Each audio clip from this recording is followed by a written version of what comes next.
அப்துல் கலாமின் அறிவியல் ஆலோசகராக இருந்த பொன்ராஜ் தலைமையில் இன்று புதிய அரசியல் கட்சி உதயமாகிறது. புதிய அரசியல் கட்சியை தொடங்குவது தொடர்பான ஆலோசனைக் கூட்டம் பொன்ராஜின் சொந்த ஊரான விருதுநகர் மாவட்டம் தோணுகால் கிராமத்தில் நடைபெற்றது. இளைஞர் கூட்டமைப்பு மற்றும் கல்லூரி மாணவ மாணவிகள் உட்பட 2000க்கும் மேற்பட்டோர் இதில் பங்கேற்றனர். பின்னர் செய்தியாளர்களிடம் பேசிய பொன்ராஜ், ராமேஸ்வரம் அருகே உள்ள அப்துல் கலாம் நினைவிடத்தில் இன்று அஞ்சலி செலுத்திய பிறகு புதிய கட்சியின் பெயர் கொடி அறிவிக்கப்படும் என்று தெரிவித்தார். அத்துணை நண்பர்களோடும் அந்த இளைஞர்கள் அமைப்புகளோடும் அந்த தலைவர்களோடும் சேர்ந்து பேசி கலந்து பேசி இன்றைக்கு ஒரு முடிவை எடுத்திருக்கிறேன். ஆனால் இன்றைக்கு நான் நிராயுதபாணியாக இன்றைக்கு நிற்கிறேன். இந்த நிராயுதபாணியாக நிற்கும் பொழுது அரசியலிலே இறங்குவது ரொம்ப மிக சவாலான காரியம், லேசான காரியம் இல்ல.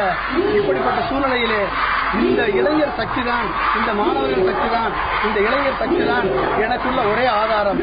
இந்த ஆதாரத்தை கொண்டு உங்கள் முன்பாக நான் அறிவிக்கிறேன், நான் அரசியலிலே இறங்குகிறேன்.